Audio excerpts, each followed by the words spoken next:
Hey, good afternoon. Welcome to Ripples Rising, empowering voices creating waves of change. Well, it looks like it's not rippling this afternoon on Beaver Lake, but I've got a great rippler here with us today.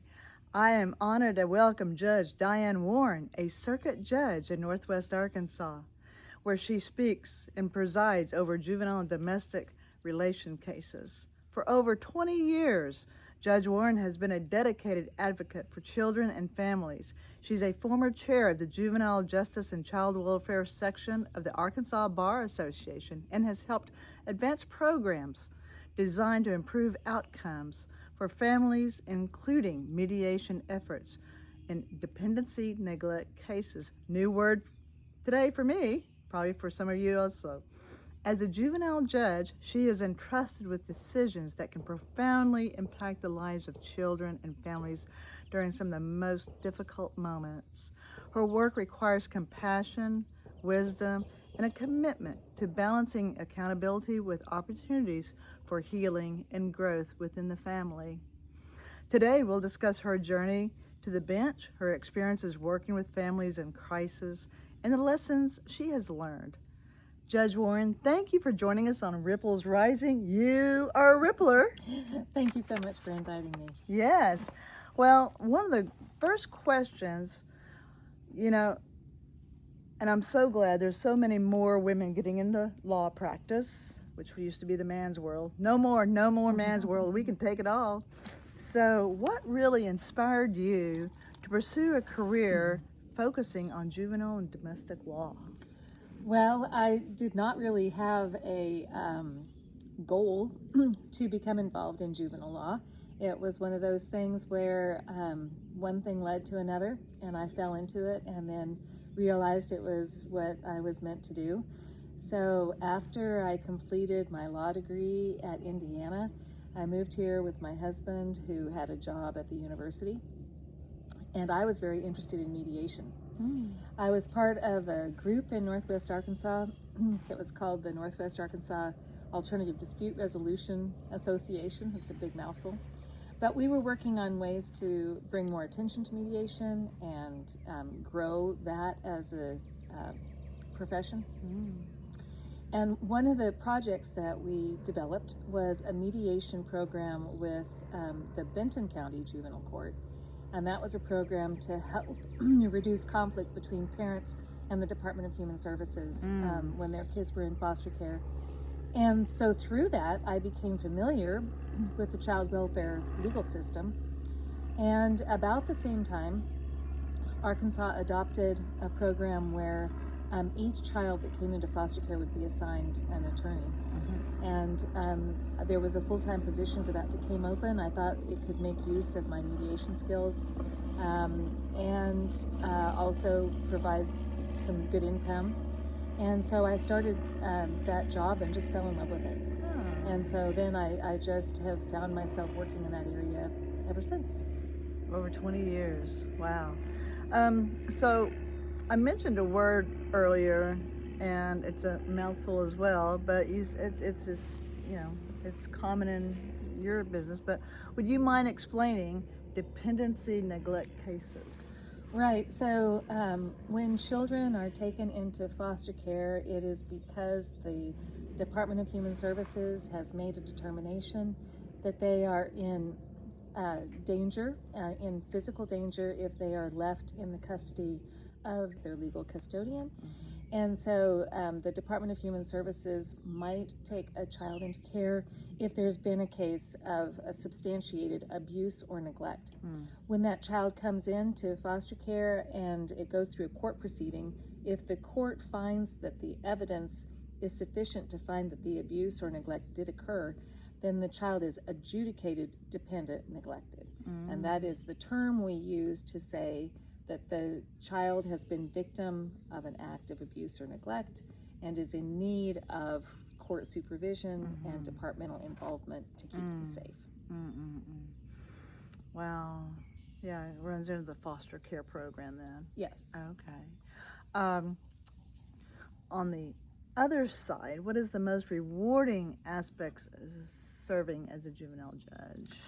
Well, one of the reasons that I wanted to serve as judge as opposed to serving as an advocate for children in the system is that I felt that I could have an impact on the system as a whole rather than on one child or family at a time. And then that has been the greatest joy. That has been the greatest joy. I think that since I've been serving as judge, I'm ending my first term. I've been on the bench for about 5.5 years.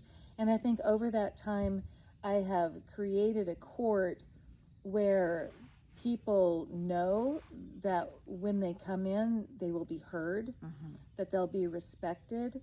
And I've tried to really, like what we did with the mediation program, I really tried to encourage the department and the families to work together, not as opponents, but as partners, and to give the parents respect, but also hold them accountable so that the things can move forward in a less combative environment. Are the people working for DHS nowadays more receptive and trained to work with families better than, say, 10 years ago?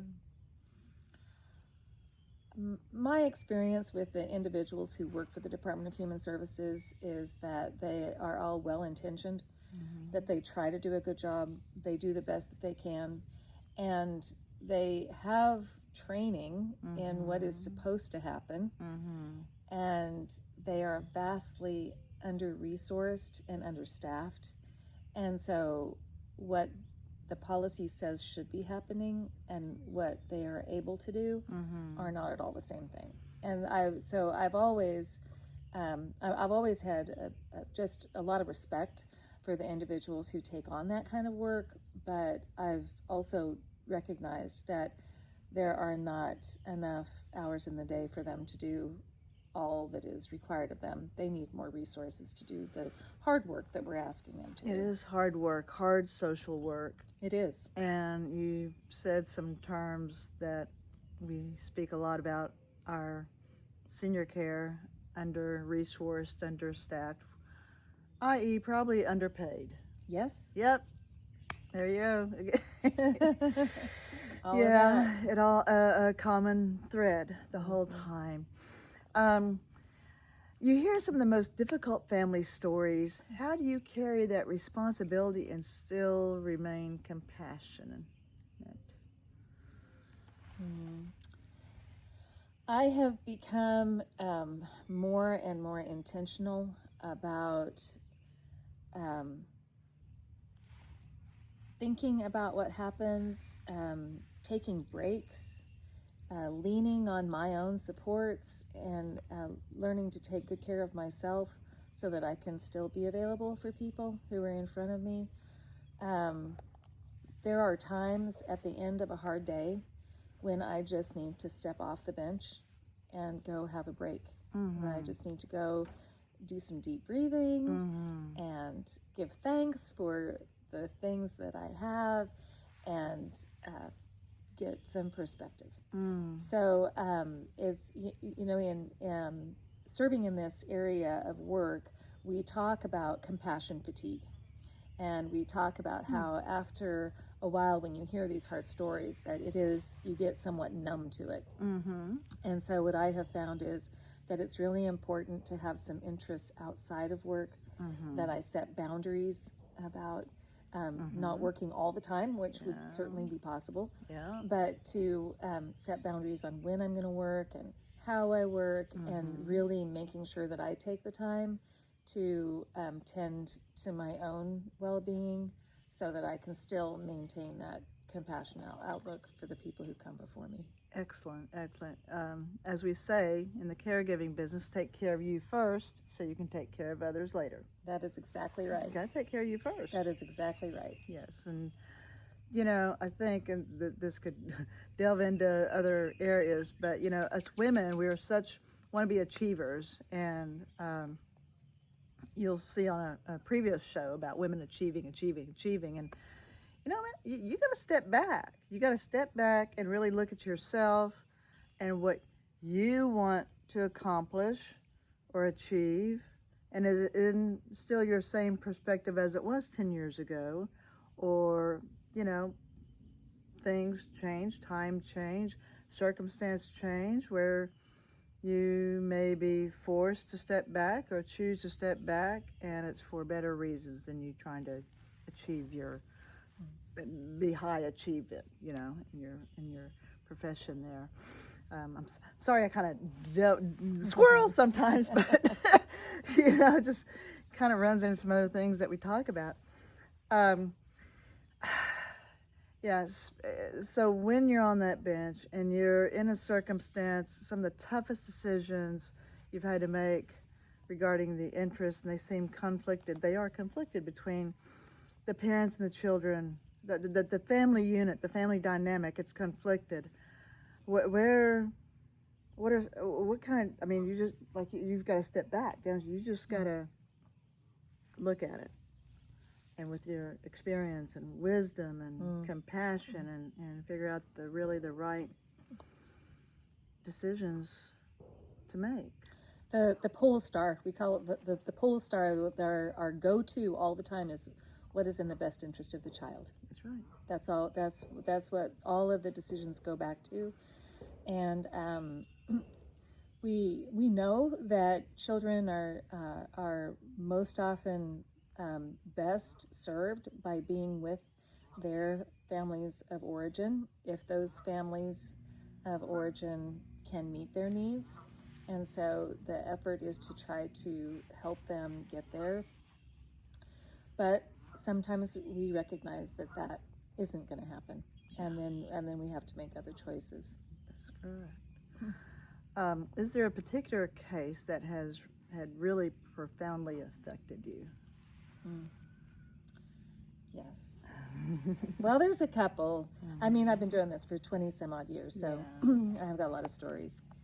One that really impacted me was a teenage boy who was in care, and his family kept saying they loved him very much, but he couldn't come home. And so they visited with him and had contact with him, but he just never could come home. And at some point, he tried to take his own life. Oh. And he had been adopted. So this was a boy who had been adopted when he was very young. And then later, in his teen years, he wasn't allowed to come home. And the impression that left me with, the lesson that taught me, is that adoption is not the answer to all of the problems, and that it's not problem free itself. And it's part of the reason that anytime I do an adoption, we do it in a very private, closed setting, where it is the parents testifying under oath that they will care for this child no matter what. And I want that testimony to be with the parents and me and the child in the room. And that's all. There's no show, there's no celebration. It's just honesty and commitment.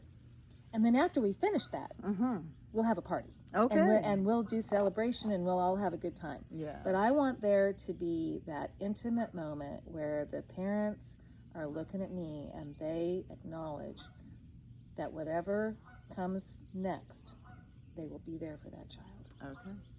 That's most important. That case had an absolute impact on me and has stuck with me for years and years. So he did not die by suicide?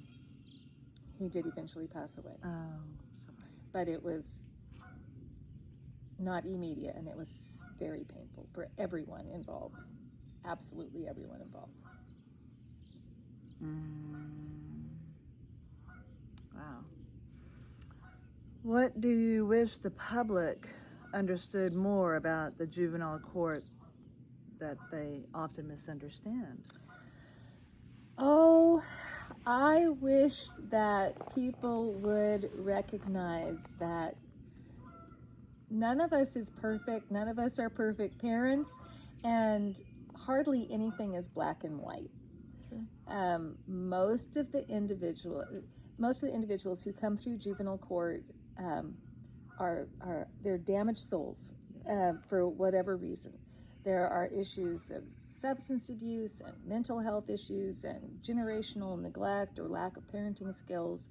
I have never seen a parent come through the juvenile court that does not love his or her child. I think that sometimes the public has some kind of a myth that the parents choose drugs over their child. And I don't think it's that easy. I think that parents who have addiction made a choice somewhere. Yep. And then consequences follow. Yep. But at some point, substance addiction is one of those things where it's not just willpower. And so not to take away from the accountability, I mean, yes, the parents made a choice somewhere and that has had all these negative consequences, but it's not a black and white to say that a parent is choosing drugs over their child. Now, it may be that you cannot place the child back with the parents because they are unable to overcome their addiction. Correct. That may be true, but Yes. I think that sometimes the public vilifies the parents, and while you can hold them accountable, I think that we would do well to remember that they probably were a child once who suffered trauma themselves. But there's a lot of that going around. And so there's a lot of that going around. Everybody's got something. Skeletons in the closet. Yeah, everybody's got something. Oh, she's touching on some things there. Yeah. Let's take a break for a moment and we'll be right back. Hi, I'm Jacklyn Ryan, host of Ripples Rising and the author of Caregivers Caretakers, Exposing Fraud in Senior Care. Don't let my story become yours. My story is of both my parents who were financially exploited on different occasions through home care agencies. Can you fathom having home care agency people coming into your vulnerable loved ones' homes and they're not fingerprinted or background checked? Having my book will help better qualify the home care agency and even the individual caregiver. Follow me on caregiverscaretakers.com. Don't let my story be yours, and join the movement for long-term care for better reform. So let's continue with a few more questions, and we'll wrap up with the family and juvenile court system. Tell me, so when children are entering the foster care system, what are some of the challenges they face that the public may not see? Oh, it's I think when kids enter foster care, everything about their world changes. So when a child goes into foster care, it's likely that they will be placed in a home that is not theirs. All of the smells will be different, the daily routines. Every house has its own culture. So when they're taken out of foster care, they'll be placed probably with strangers. I mean, if they're lucky, they'll be with relatives, but they may be placed with somebody that they've never met before. So everything is brand new. And so even little kids, even if you think of a little baby, they'll pick up on the fact that how somebody holds them is different. The smells are different. Their caretakers are different. So all of that is very different. School-age children most likely will change schools. They try to not have them, but there aren't enough foster homes. And so likely they'll change schools. So they won't have their friends at school that they're used to seeing. So all of that will be different. They may not have their own clothes. So at the blink of an eye, all of a sudden everything changes, and it is so stressful for them. If you think about middle schoolers or teenagers who are in a new school, in a new home, if you think about what you were like as a tween or a teen, and you go into, say, the lunchroom, the cafeteria, you grew up with a bunch of people, and so when you go into the lunchroom, you have your crew that you can go sit with. If you're a foster kid and you're a brand new place, brand new school, brand new lunchroom, you walk into that lunchroom, you don't know where to sit. All eyes are on you. And so it's hard to acclimate to the new the new rules. You may still be processing trauma of whatever happened that caused you to come into foster care, and all of a sudden everything is completely different, and you don't have answers, and nobody can tell you what's going to happen. You don't know what's going to happen next, and nobody can tell you what's going to happen next, because it depends on so many different things. So the foster kids that come into care are super, even if it is the right thing to do to take kids out of the home because conditions are not safe there, that doesn't mean that removal is not very stressful, and it's really hard on these kids. So they struggle for everything when they come into care. They just don't know anything about what's going to happen next. They may be placed in Northwest Arkansas, or they may be placed in Monticello or Searcy or Jonesboro. You just don't even know where it's going to be. So everything is, there's just challenges with it. When am I going to see my parent again? Do I have to see my parent if I don't want to? They lose control and they lose certainty, and so everything is a challenge for those kids when they come into care. That's so difficult. That's more difficult than if you're being an Army brat kid being bounced around every 3 or 4 years because your parents' job changes and things. This is more difficult. Yeah, if you're an Army brat, at least you have your intact family. Yes. You move with your family from place to place, which is challenging. I mean, that's not easy either, but it's at least you have people that you're familiar with that are with you along the way. Wow. Oh, wow. If you could change one thing to better protect our children, what would it be? Oh. Or if it's 3 things even. It's probably a variety of things. Well, I would try to increase our support for parents, and I don't know exactly what that looks like, except to probably to work on helping make sure that we have quality daycare.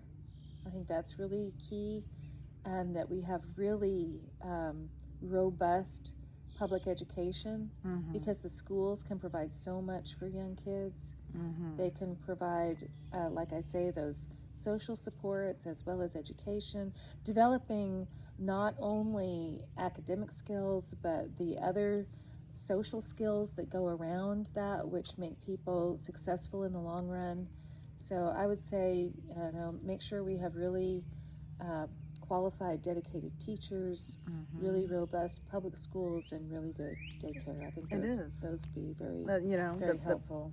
Public schools, the school system is it. And I'm sure many of you, like myself, I remember my teachers in kindergarten, 1st, 2nd, 3rd, 4th, 5th, a little bit of 6th, but the formidable years of elementary school. And I mean, the kids spend more time at school than they do almost at home, in an environment. And if there's, teachers leave such an impression on the children.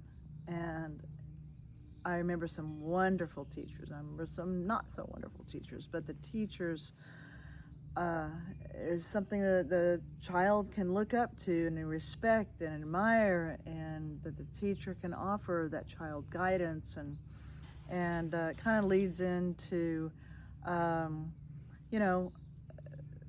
what other resources or programs have you seen? I mean, you mentioned some, but what specific maybe programs or resources? And it's like, sometimes people are just having kids out here and we don't have a plan on what to do next. I mean, what kind of resources and programs have you seen to have the greatest difference in keeping these families together? One of the things that has really had some expansion over the past several years that I think has been super helpful is what we call intensive family services, and that's counseling that can go into the home. So we do have parenting classes where parents might go online or in a group setting and talk about parenting issues and how you might approach a certain situation.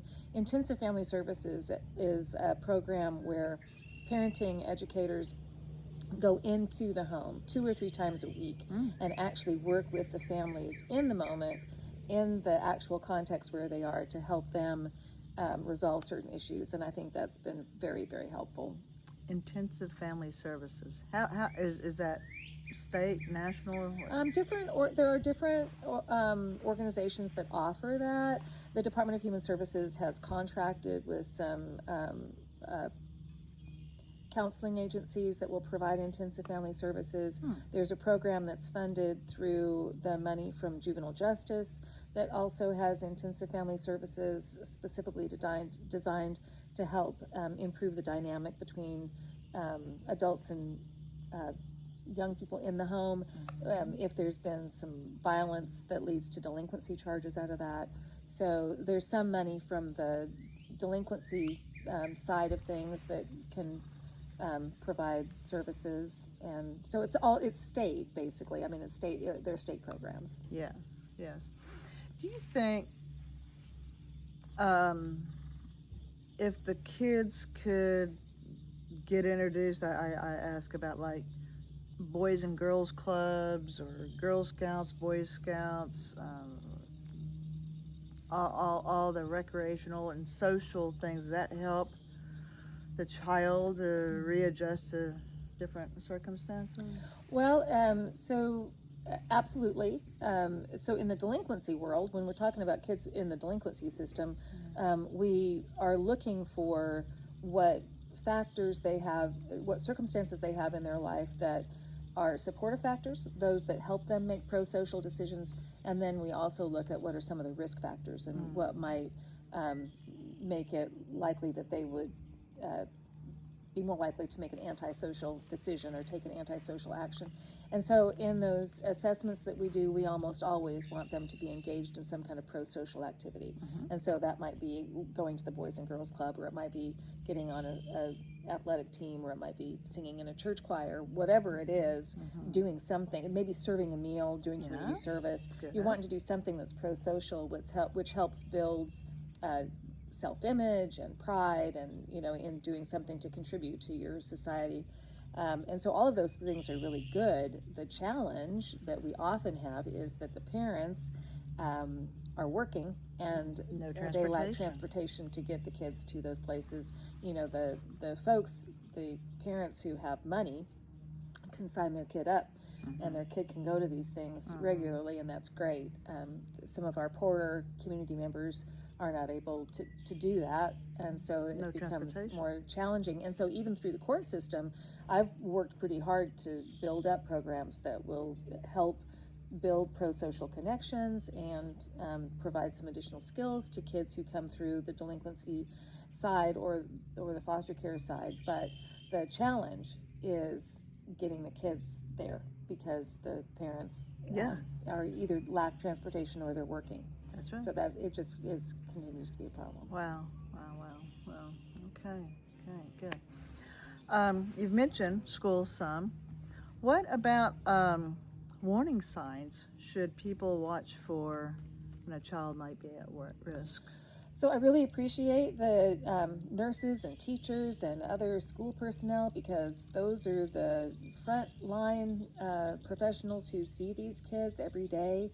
And so if they see a child coming in with inappropriate clothing, the child might be having behavioral difficulties, they might be very dysregulated, they might be those children who are not picked up on time, and all those kinds of things. And so the teachers and other personnel at the school are all mandated reporters. I mean, calling the hotline, that's the avenue for members of the public who think that there is a concern, is to call the child abuse hotline.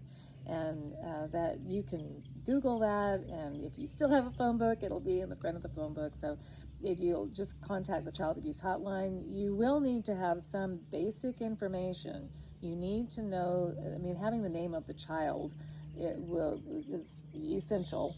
Having a date of birth or an address, name of the parent, you have to have some information for the people to do an investigation. But if you don't have to know the information, if you think there's a concern, you can call the child abuse hotline, and somebody else will take it from there and investigate the problem.